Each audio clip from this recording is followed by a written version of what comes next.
8절에서 19절의 말씀 우리 같이 보도록 하겠습니다.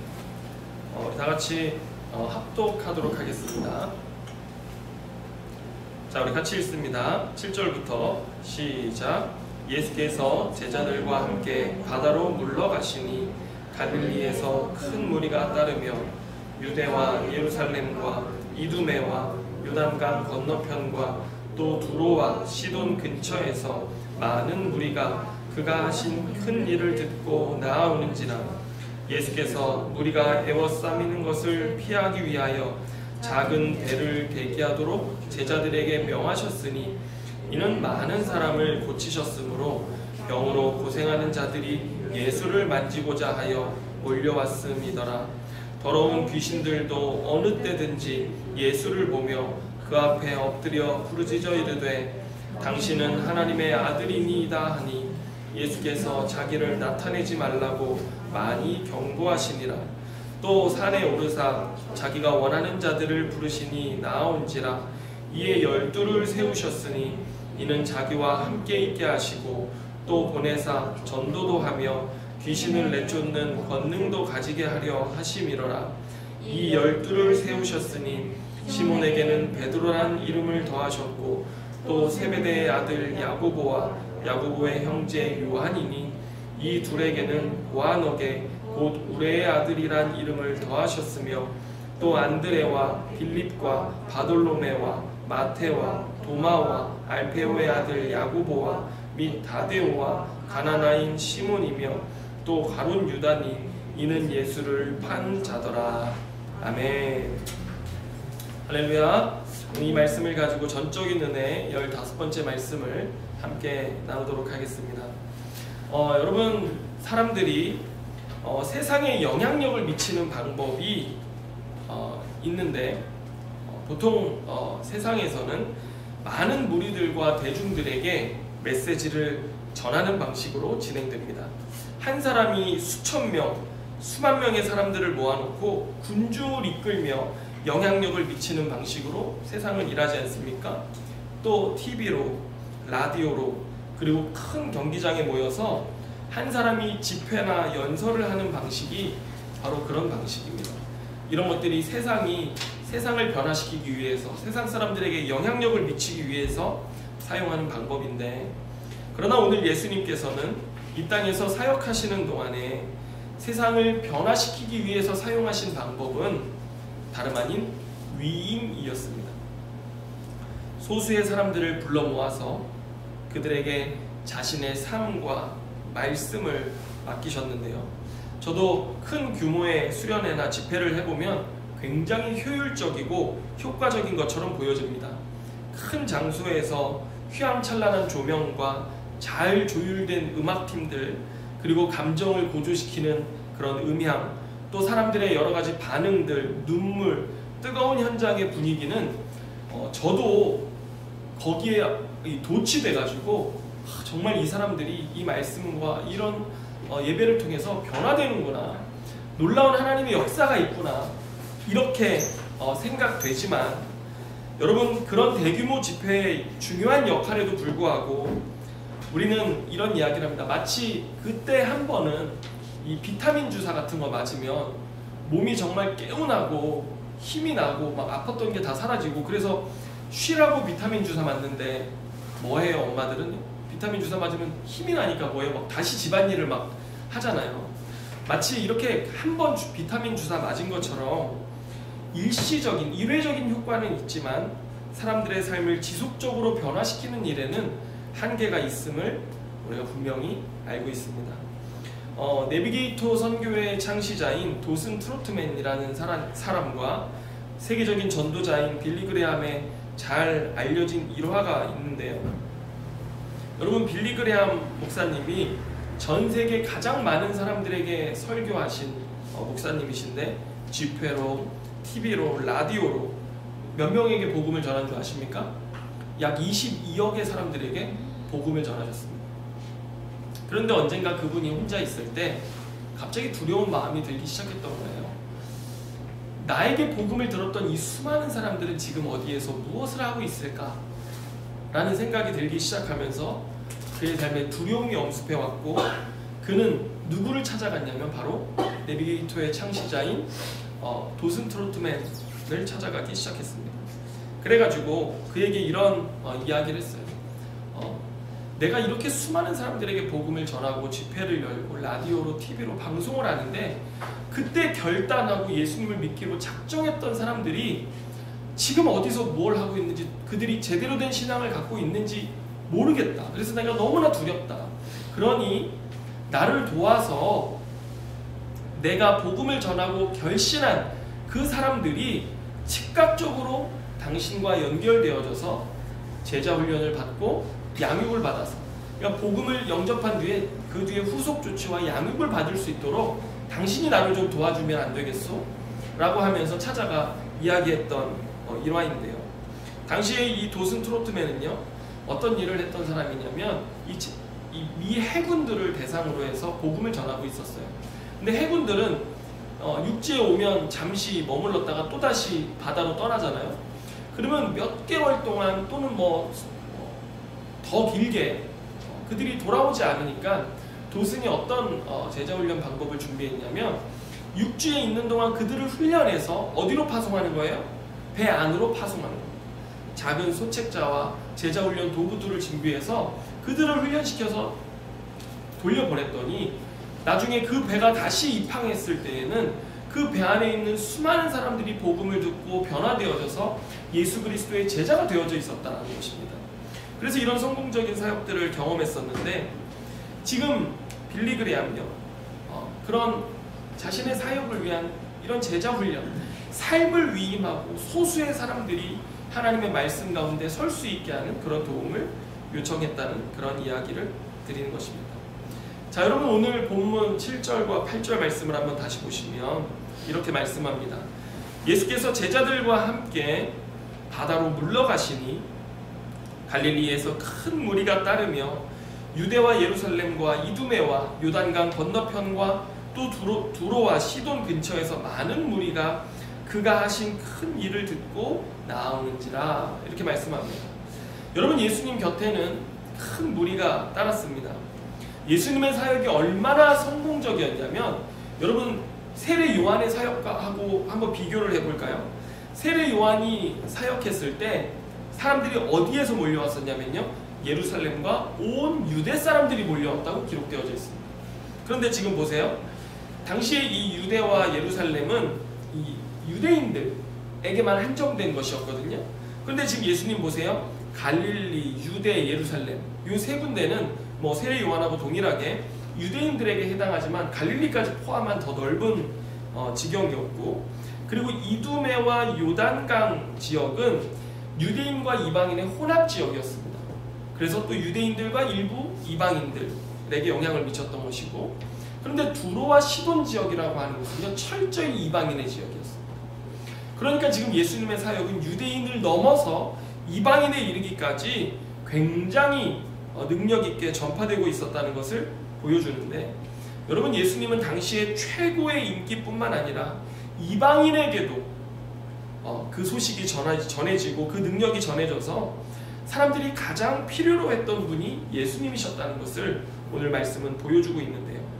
그런데 오늘 주님은 이런 성공에도 불구하고 여러분 7절 말씀에 보면 어떻게 하세요?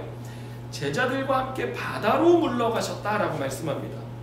그런데 여러분 여기서 물러가다라고 하는 이 단어가요 어떤 뉘앙스를 가지고 있냐면 예수님은 어떻게 해서든지 뭐 하셨어요? 무리들을 피하려고 하셨습니다. 그리고 또 무리들과 함께 자기에게 찾아와서 공격을 퍼붓는 종교 지도자들의 공격을 피해서 되도록이면 안전하고 조용한 곳에 머물고 싶어 하셨던 예수님의 마음을 표현하고 있는 단어였다는 것입니다. 참 놀랍지 않습니까? 여러분 주님은 의도적으로 무리들과의 만남을 피하셨다는 것을 오늘 말씀이 우리에게 보여주고 있는 대목인데요. 자 여러분 10절과 12절 10절부터 12절의 말씀을 보면 왜 그러셨는지 주님이 말씀하십니다. 우리 한번 같이 읽어볼까요? 10절부터 12절까지 여러분들이 한번 큰 소리로 읽어보겠습니다. 10절부터 시작. 이는 많은 사람이 도지셨으므로 병으로 고생하는 자들이 예수를 감추고자 하여 나왔으니라. 여러 귀신들도 또 어느 때든지 예수를 보면 그 앞에 엎드려 부르짖어 이르되 당신은 하나님의 아들이니이다 하니 예수께서 자기를 나타내지 말라고 많이 경고하시니라. 여러분, 예수님은요 자기를 따르는 수많은 무리들의 마음을 아셨습니다. 사실 예수님은 그들 가운데에는 정말로 병으로부터 고침받고 귀신들로부터 노임받고자 하는 간절한 마음이 있어서 주님을 만지기려도 하려는 그런 그들의 마음을 아셔서 그런 사람들에게는 주님 한없이 자비한 분이셨습니다. 그러나 거기에는요, 또 그 무리들 안에는요, 참된 믿음과 따름은 없었다라고 하는 것입니다.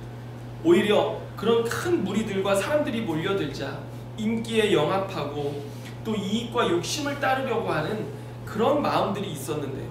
여러분, 우리가 잘 아는 것처럼 나중에 이 무리들, 그렇게 예수님을 쫓아다녔던 이 무리들이 나중에 어떤 사람들이 됩니까? 예수님을 못 박으라고 소리치는 그런 무리들로 변하는 모습들을 우리가 말씀에서 볼 수 있는데, 왜냐하면 그들이 그제 가서야 예수님이 자신들에게 이익이 되지 않는다고 생각하자 도리어 예수님을 반대하고 내쳤던 것이죠. 여러분, 오늘 본문에는요 또 귀신들이 등장합니다. 그런데 여러분, 놀라운 건 뭐냐면 이 마가복음의 특징이 있는데 제자들도 예수님이 누구신지 몰라요. 무리들도 예수님이 누구신지 몰라요. 근데 이 마가복음에 참 재미난 것이 예수님을 알고 고백하는 한 존재가 있었는데 바로 귀신들이었다는 것입니다. 그래서 귀신들은 예수님 만날 때마다 뭐라고 말하냐면은 당신은 하나님의 아들이십니다라고 계속 고백하는 거예요. 그런데 예수님 뭐라고 하세요? 그들에게 말하지 말라고 이야기합니다. 왜냐하면 예수님은요 자기의 하나님의 아들 되심을 귀신들의 입을 통해서 인정받기를 원하지 않으셨기 때문입니다. 왜냐하면 예수님 그들의 정체를 아셨죠. 그들은 누구예요? 사탄적 세력이었기 때문에, 진실이 없는 거짓된 영들이었기 때문에 주님은 무리들에게서도 귀신들에게서도 자신을 나타내지 말라고 경고하셨던 것입니다. 오히려 이러한 그런 말들이 예수님의 구원 사역을 그르칠 수 있었기 때문에 주님은 말하지 말라고 말씀하셨습니다. 자, 그러나 오늘 주님은 오히려 이런 무리들 속에서 소수의 사람들을 찾아 부르기 시작하셨습니다. 바로 12제자가 그들이었는데요. 오늘 본문 13절 말씀을 보면 주님께서 어떤 사람들을 부르셨는지 알 수 있습니다. 13절 한번 볼까요? 또 산에 오르사 자기가 원하는 자들을 부르시니 나온지라, 이렇게 말씀하십니다. 자, 여러분, 여기 말씀을 보면요 포인트가 어디에 있냐면 자기가 원하는 자들을 부르셨다라고 말씀하시는 부분에 있습니다. 여러분, 주님은 자기의 뜻대로 12제자들을 부르셨습니다. 이 12제자들의 사람들의 이 목록을 보면요 오늘 말씀에서도 그들이 주님 따르기 원합니다라고 말했습니까? 안 했습니까? 안 했죠. 제자들이 예수님 따르겠다고 쫓아왔던 것도 아니었습니다. 그러니까 자기 의지로 된 것도 아니에요. 그리고 주님이 어떤 기준을 두고 그들을 뽑으셨습니까? 아니에요. 주님 어떤 기준도 두지 않으셨습니다. 만약에 예수님이 기준이 있어서 뽑으셨다라고 하면 지금 12제자들을 보세요. 어떤 사람들이에요? 그저 너무 평범한 사람들. 오히려 평범할 뿐만 아니라 어떤 사람들이 있어요? 기준 이하의 사람들이 있다는 것을 우리가 알 수 있는데, 여러분 12제자들의 이름 한번 보세요. 이거 성경 퀴즈 대회 하면은 12제자의 이름 외우시오 해서 여러분 외워보셨는지 모르겠지만 평범한 어부 몇 명? 4명. 그리고 그들이 도대체 누군지도 모르겠는 이름을 가진 그냥 몇몇의 사람들. 그리고 가장 최악이었던 건 누굽니까? 마태가 누구라고 했어요? 세리 레위라고 했죠. 최악이었습니다. 그리고 제자들 중에는 시몬이라는 사람은 제가 지난 시간에도 말씀드린 것처럼 어떤 사람들이에요? 당시 열심당원이었습니다. 그래서 친로마적 삶을 살아가는 사람들을 타도하고 또 로마를 전복시키려고 하는 그런 운동 세력들이었고요. 그리고 여러분 보시면 가룟 유다라고 있지 않습니까? 근데 이 가룟 유다가 예수님을 판 자이기도 하지만 이름 앞에 이 가룟이라고 하는 말이 원래 이스카리옷이라고 하는 말인데, 이게 뭐냐면 시카리라고 하는 암살 조직단입니다. 그래 당시에 이 로마의 편을 드는 사람들, 제사장들, 유대인들을 몰래 가서 예배 때 칼로 찔러 죽이고 이 테러를 일삼는 그런 사람들이었거든요. 그러니까 주님의 지금 제자들 가운데는 가룟 유다뿐만 아니라 열심당 시몬 뭐 이런 사람들까지도 포함되어져 있었다라고 하는 것입니다. 여러분, 이런 예수님의 제자들의 이름 목록을 살펴보면 지금 주님께서는 이들을 통해서 뭐 하려고 하시는 거예요? 이 땅에 하나님 나라를 회복하시려고 하는 거잖아요. 그런데 지금 이 사람들의 목록을 보면요, 뭘 알 수 있어요? 주님이 잘못 시작하셔도 제대로 잘못 시작하셨다라는 거 하나만큼은 우리가 분명하게 알 수 있습니다. 그런데 오늘 본문에 보면 또 주님이 산에 오르셨다라고 말하지 않습니까? 그런데 여기서 주님이 산에 오르셨다라고 하는 표현은 정확하게 출애굽기 19장에 하나님께서 이스라엘 백성들을 출애굽시켜서 시내산 언약을 맺으실 때 모세와 장로들은 시내산 위로 올라오게 하셨거든요. 그래서 시내산 위에서 언약을 맺으셨어요. 그 장면을 주님이 그대로 동일하게 행동하시는 그 장면인데요. 주님께서 거기서 너희는 내 백성이고 나는 너희의 하나님이다 라고 하는 이스라엘 백성들을 자기 소유 삼으셨던 장소, 거기가 산이었어요. 그러니까 오늘 예수님은 본문에서 뭐 하시는 거예요? 옛 이스라엘을 대체하는 12제자로 이루어진 새 이스라엘 공동체를 세우시면서 그들과 언약을 맺으시고 그들을 자기의 소유 삼으시는, 너희는 내 것이라 말씀하시는 이런 놀라운 언약의 현장이었다라고 하는 것입니다. 여러분, 그런데 오늘 이런 말씀들을 통해서 우리가 깨닫는 게 무엇이냐면, 여러분, 하나님과 맺는 언약 안에서는 나의 어떠함이 중요합니까? 안 중요합니까? 중요하지 않습니다. 오히려 무엇이 중요하다라고 말씀하시는 거예요? 나를 소유 삼아 주시는 그분이 누구시냐라고 하는 것이 더 중요한 것입니다. 할렐루야. 그분은 전지전능하십니다. 그분은 온 땅의 창조주이십니다. 심지어 그분은 나를 지으시고 만드신 분이시기 때문에 여러분, 우리를 자신의 소유 삼으실 때, 우리를 부르실 때 우리에게는 아무것도 필요하지 않습니다. 오히려 그분이 우리의 모든 것이 되어주시기 때문에 우리가 무엇을 가졌고 어떤 기준의 사람이며 어떤 지위와 권세를 가졌는지는 주님의 관심사가 아니라는 것입니다. 왜냐하면 우리의 것을 가지고 하나님 나라 이룰 수 있습니까? 없습니까? 없습니다. 우리의 지위, 우리의 재정, 우리의 잘남, 우리의 어떤 능력과 탤런트를 가지고도 하나님의 나라를 이룰 수 없습니다. 오히려 하나님의 나라는 어떻게 이루어집니까? 그분의 말씀으로, 그분의 능력으로 이루어지는 줄 믿으시기를 바랍니다. 그렇기 때문에 오히려 주님이 우리를 불러주셨다는 그 사실 자체가 은혜인 것이고요, 우리를 그분의 소유 삼아 주셨다는 것 자체가 놀라운 특권이고 영광이라는 것입니다. 할렐루야. 여러분, 우리는 주님의 소유인 줄로 믿으시기를 바랍니다. 주님이 너는 내 것이라고 말씀해 주시는 놀라운 신분과 특권을 가진 자들이라는 사실을 여러분 기억하시기를 바랍니다. 그런데 오늘 주님께서 선택하셨던 이 이스라엘 백성들도 동일했습니다. 여러분, 구약을 보면요, 하나님께서 이스라엘 백성들을 선택하실 때 그들의 어떤 특출남이나 그런 거 보고 뽑으신 거 아니었거든요. 이스라엘 백성들 세계 최고의 민족 백성들도 아니었습니다. 오히려 누구였어요? 이스라엘 백성들은요, 이집트의 바로 왕 밑에서 종살이하던 노예들이었습니다. 그래서 여러분, 출애굽기 19장 5절 말씀을 보면 이렇게 말씀합니다. 세계가 다 내게 속하였나니 너희가 내 말을 잘 듣고 내 언약을 지키면 너희는 모든 민족 중에서 내 소유가 되겠고, 이렇게 말씀하십니다. 주님 그들을 택하셨는데 그들의 어떠함이 아니라 무엇에 의해서 그들이 나의 소유가 되겠다고 말씀하십니까? 너희가 나의 말과 언약에 순종하고 지켜갈 때 너희는 나의 소유가 될 것이다. 주님 이렇게 말씀하시는 것입니다. 여러분, 주님의 백성됨은 그들의 어떠함이 아니라, 우리의 어떠함이 아니라 뭐예요? 무엇을 통해 나타나는 거예요? 우리가 하나님의 소유되고 나서 하나님의 말씀과 언약에 순종할 때에만 우리가 뭐가 되는 거예요? 하나님의 백성이 되는 것입니다. 아멘입니까? 여러분, 오늘 우리의 삶도 동일합니다. 주님께서 우리를 왜 부르시고 택하여 주셨습니까? 그저 은혜예요. 70억 인구 중에서 오늘 이 자리에 와서 예배하고 있는 저와 여러분들, 이 놀라운 은혜라고 하는 것입니다. 그 이유를 우리는 알 수 없습니다. 주님이 우리가 어떠하기 때문에 불러주신 것이 아니라 오직 뭐예요? 주님의 전적인 뜻인 것입니다. 그래서 내가 무엇이기에 주님께서 나를 사랑하여 주시고 나를 택하여 주시고 주님의 소유가 되게 하셨습니까?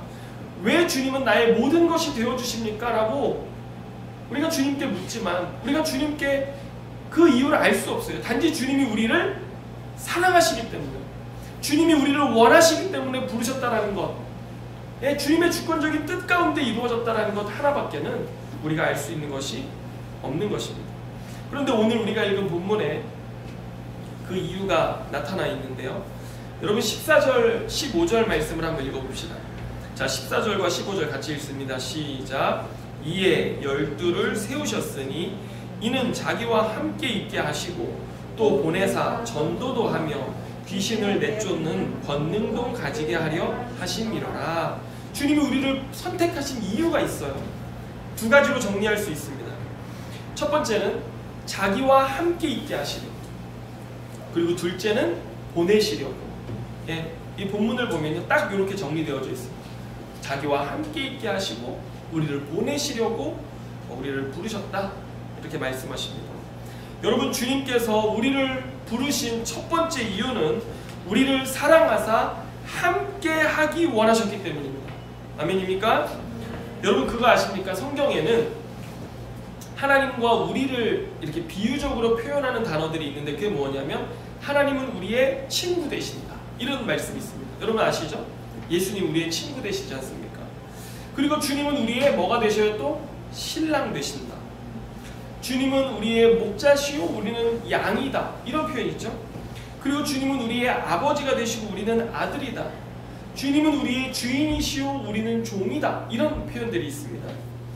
여러분 이런 많은 비유적 표현들이 있는데 여러분 이런 비유적 표현, 성경이 이런 것들로 하나님과 우리의 관계를 계속 표현하는 이유가 뭐예요? 전부 하나님과 우리가 얼마나 친밀한 관계인지를 표현하는 언어인 것이죠. 그것도 여러분 보세요. 아버지와 아들, 신랑, 신부, 양과 목자는요 심지어 뗄래야 뗄 수 없는 거. 양은요 목자가 없으면 그냥 죽습니다, 바로. 그러니까 얼마나 가까운 관계인지를 주님 표현하시는 것인데, 그런데 주님이 이렇게 표현하시면서 성경 전체를 통해서 우리에게 말씀하시는 메시지가 뭐냐면은 나는 너와 함께 하기를 원한다라고 말씀하시는 거죠. 다른 어떤 것이 아니에요. 주님께서는 성경 말씀을 통해서 우리에게 자신을 계시하시되 어떤 분으로 계시하시냐면요, 나는 너가 너무나 좋아서 너와 늘 함께 있고 싶다, 나는 너를 너무나 사랑한다라고 주님은 이런 관계를 통해서 우리에게 계속해서 끊임없이 말씀하시고 계시는 거죠. 그래서 성경은 뭐예요? 하나님께서 우리에게 얼마나 함께하고 싶어 하시는지, 얼마나 우리를 사랑하시는지, 우리를 아끼시고 소중히 여기시는지를 말하는 러브레터라고 하는 것입니다. 아멘입니까? 여러분 사람이 왜 결혼하는 줄 아십니까? 이렇게 뭐 결혼하신 분도 있고 안 하신 분도 계시지만 상대방이요 자기를 너무 사랑하기 때문에 결혼하는 것입니다. 이 사람은 왜 이렇게 나를 좋아하지? 내가 그렇게 좋을까? 내가 뭐길래 이렇게 나를 좋아할까? 그런 생각 들잖아요. 만나면 뭐예요? 맨날 데이트할 때 여러분 데이트했던 거 한번 생각해보세요. 맨날 만나자고 하잖아요. 오늘 만났는데 내일 또 만나자고 하고, 분명히 지난주에 5번 만났는데 이거 5번도 적은 거잖아요. 원래 뭐 7번 만나야 되잖아요. 지난주 7번 만났는데 이번 주에 또 만나자고 하는 거예요. 그리고 만나면 또 뭐라 그래요? 계속 하루 종일 네 생각만 했다 그러죠. 네. 그리고 또 뭐예요? 너를 너무 생각하다가 너한테 이게 너무 좋을 것 같아서 이런 선물을 샀다. 뭐 시계며 뭐 옷이며 뭐 막 사서 다 주잖아요. 계속 주잖아요. 그리고 또 뭐라 그래요? 너무 좋은 곳이 있는데 여기 너랑 꼭 와보고 싶었다. 그래가지고 꼭 거길 데려가잖아요. 그죠? 내가 좋아하든 말든 상관하지도 않고 그냥 좋은 곳이라고 하면 꼭 데리고 가잖아요. 그리고 또 뭐예요? 너무 맛있는 게 있었는데 이거 먹고 네 생각나서 같이 먹고 싶었다. 또 그러고요. 맨날 데이트하고 하는데 또 집에 이렇게 데려다 주면요 뭐라 그래요? 집에 이제 데이트의 끝은 데려다 주는 거잖아요. 데이트 이제 다 끝났는데 뭐라 그래요? 헤어지기 싫다. 그래서 떨어지기 싫다. 더 같이 있고 싶다. 그래가지고 또 뭐예요? 주변 동네나 마을 그 공원을 계속 돌잖아요. 무한반복 뺑뺑 돌잖아요. 그리고 나서 또 어떻게 해요?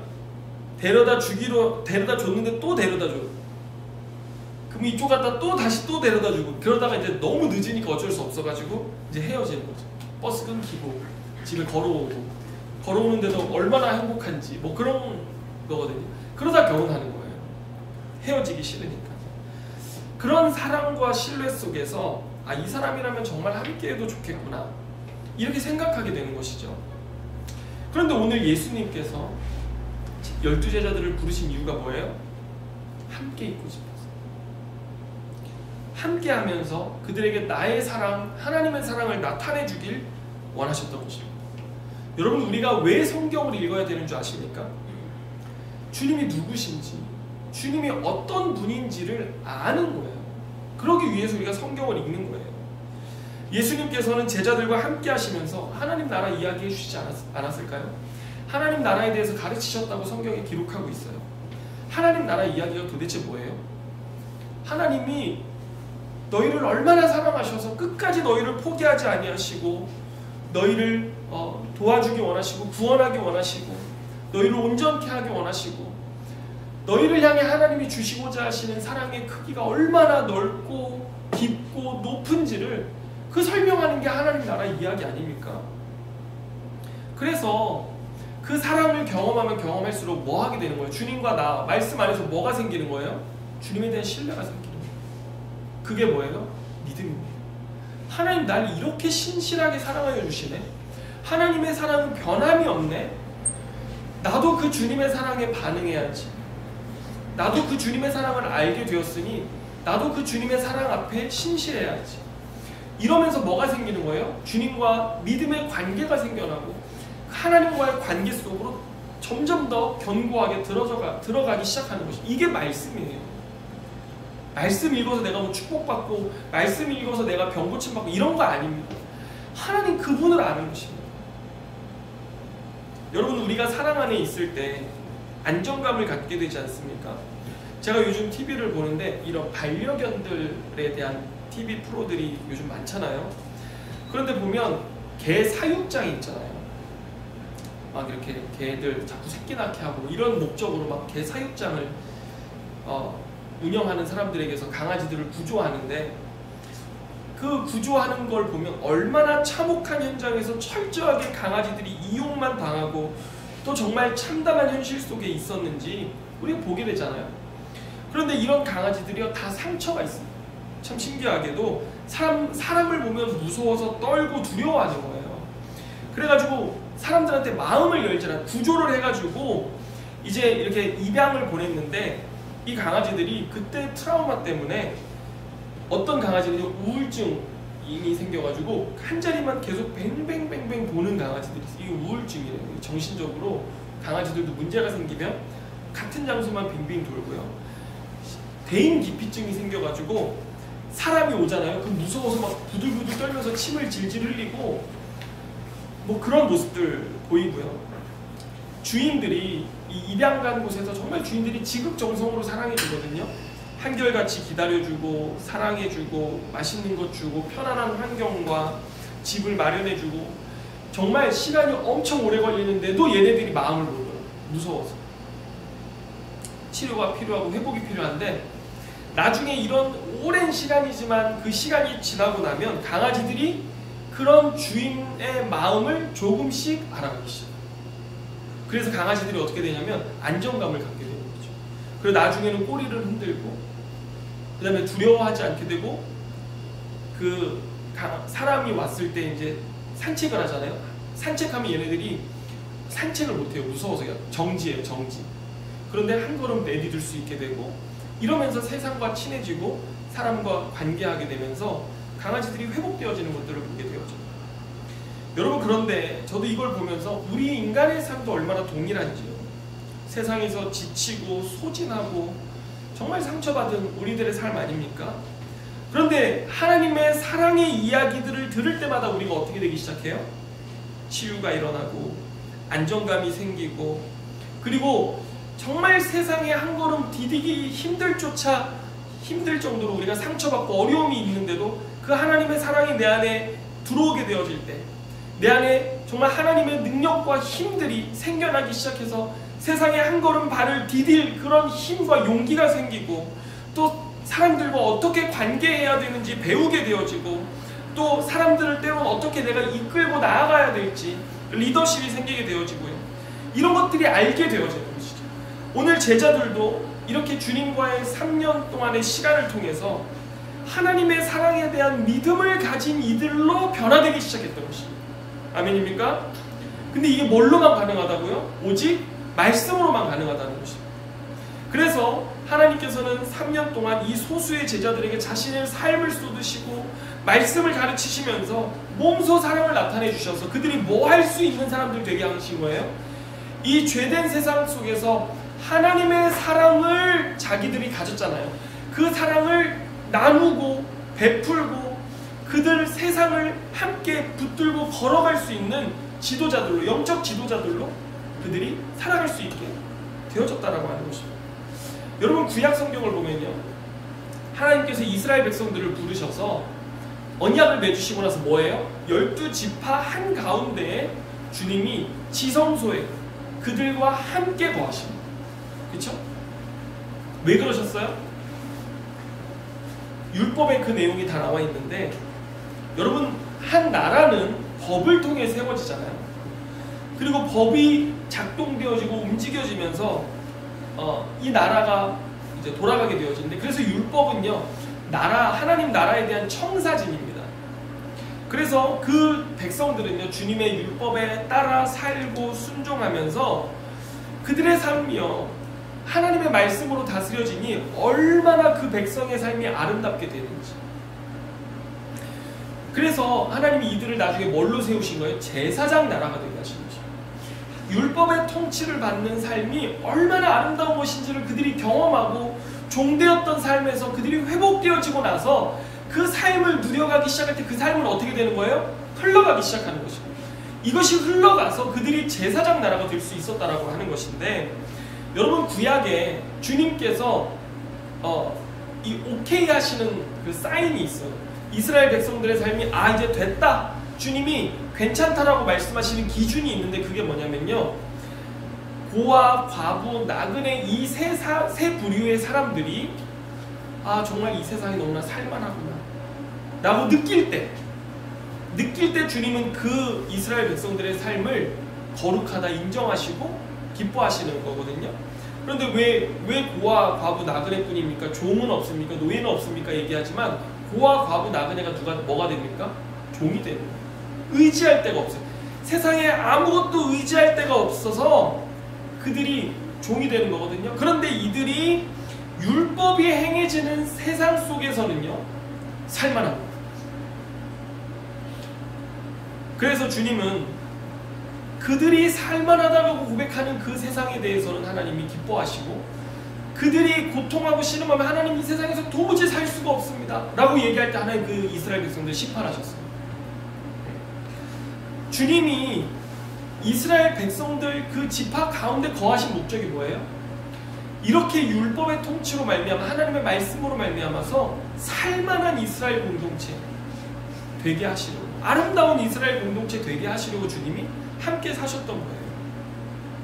그래서 오늘 주님이 제자들을 부르신 이유가 뭐예요?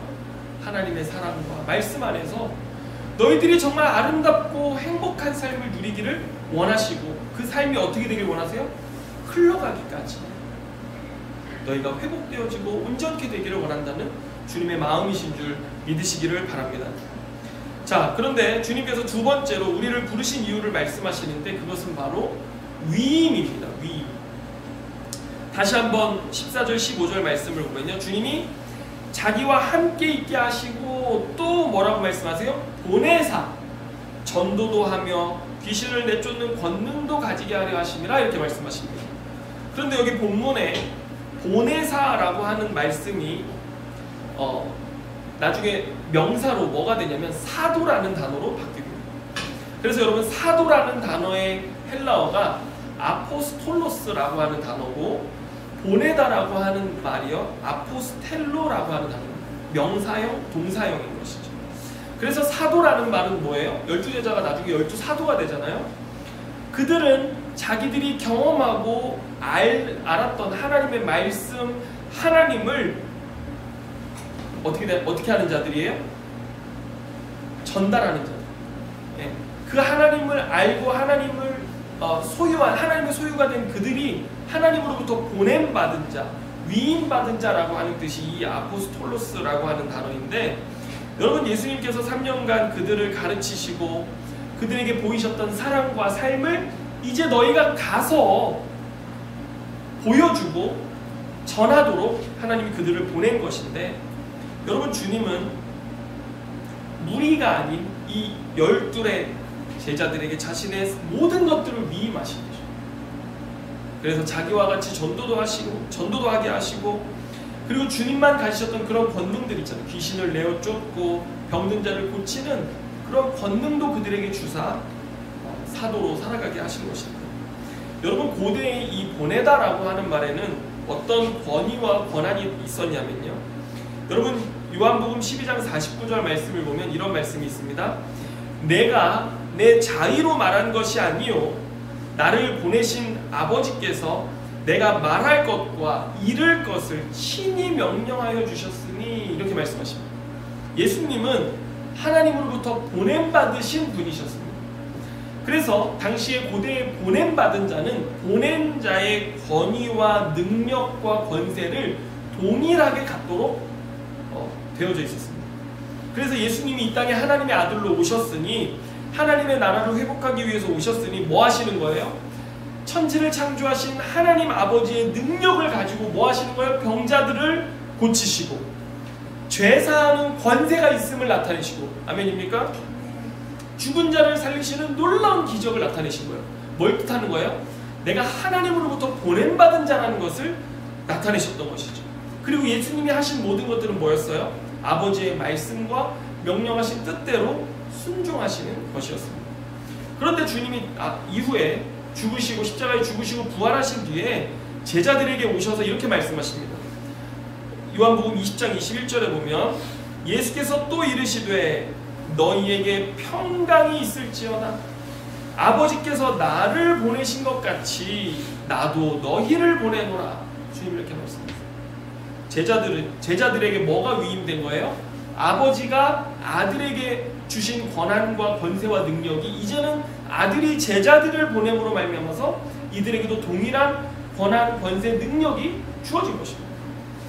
그래서 그들은 예수님이 아버지의 뜻대로 행하셨던 것처럼 누구의 뜻대로 행하는 거예요? 예수 그리스도의 뜻대로 행해야 하는 사명을 위임받았던 것이죠.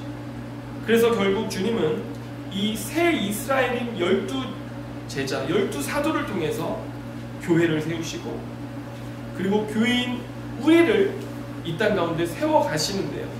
여러분, 그렇다면 오늘 우리의 삶의 사명은 무엇입니까?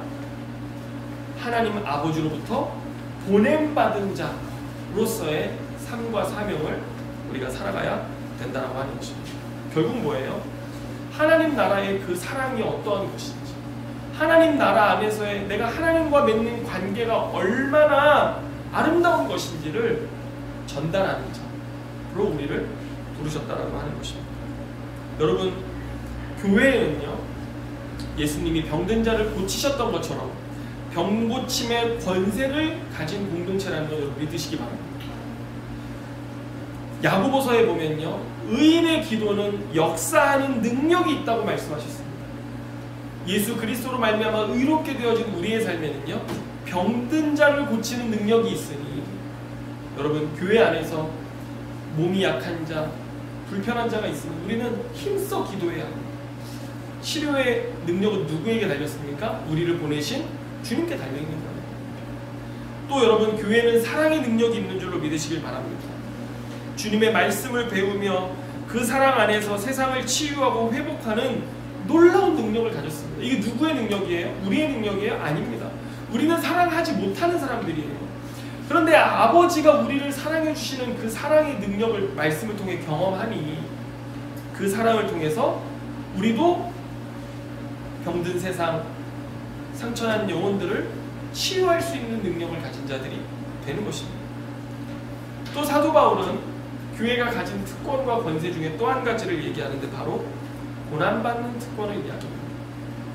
빌립보서 1장 29절 말씀은 그리스도를 위하여 너희에게 은혜를 주신 것은 다만 그를 믿을 뿐 아니라 또한 그를 위하여 고난도 받게 하려 하심이라 라고 주님 말씀하셨습니다. 여러분, 우리는 주님이 맡기신 이 사랑의 사명, 하나님 나라의 사명, 이 땅 가운데 하나님의 통치가 있는 아름다운 세상을 만들어가는 그 일을 위해 살면서 당하는 고난의 특권도 있다는 사실을 여러분 믿으시기를 바랍니다. 말씀을 마칩니다. 여러분, 이러한 목적 때문에 복음은요 결코 무리들, 대중들을 통해서 사라질 수 있는 것이 아닙니다. 사도 바울도 이것을 잘 알았어요. 그래서 사도 바울은 나중에 디모데후서 2장 2절 말씀에서 자기의 사랑하는 영적 아들인 디모데에게 이렇게 말했습니다. 또 내가 많은 증인 앞에서 내게 들은 바를 충성된 사람들에게 부탁하라. 그들이 또 다른 사람들을 가르칠 수 있으리라. 여러분, 복음을 디모데가 들었습니다. 많은 증인들 앞에서 들었어요. 그래서 디모데가 바울의 사랑하는 영적 아들이 되었는데요. 지금 오늘 이 말씀을 쓰는 장소가 어디냐면요, 사도 바울이 죽기 직전 로마 감옥에서 이 디모데 후서를 쓰면서 누구에게 복음을 부탁하고 있냐면 자기의 사랑하는 아들 디모데에게 부탁하고 있는 거예요. 당시 사도 바울의 고백을 보면요, 환난과 박해 때문에 모든 믿는 자들이 주님을 다 떠났다라고 기록하고 있어요. 온 아시아에 믿는 사람들이 주님을 다 떠났어요. 그런데 사랑하는 아들 너 하나만큼은 내가 오늘 이 복음을 부탁한다라고 말씀하시면서 그 영적 아들 디모데에게 너가 받은 이 복음을 누구에게 전달하라고 그래요? 충성된 사람들. 여기서 이 충성되다라는 말의 뜻이 뭐냐면요, 신실한 이런 뜻입니다. 하나님과의 관계에 있어서 신실한 사람들, 하나님과 교제하는 데 있어서 신실한 사람들, 하나님의 사랑을 이 땅에 위임받은 대로 살아가는 데 있어서 신실한 자들에게 그 복음의 사명을 부탁해라 라고 이야기하는 것입니다.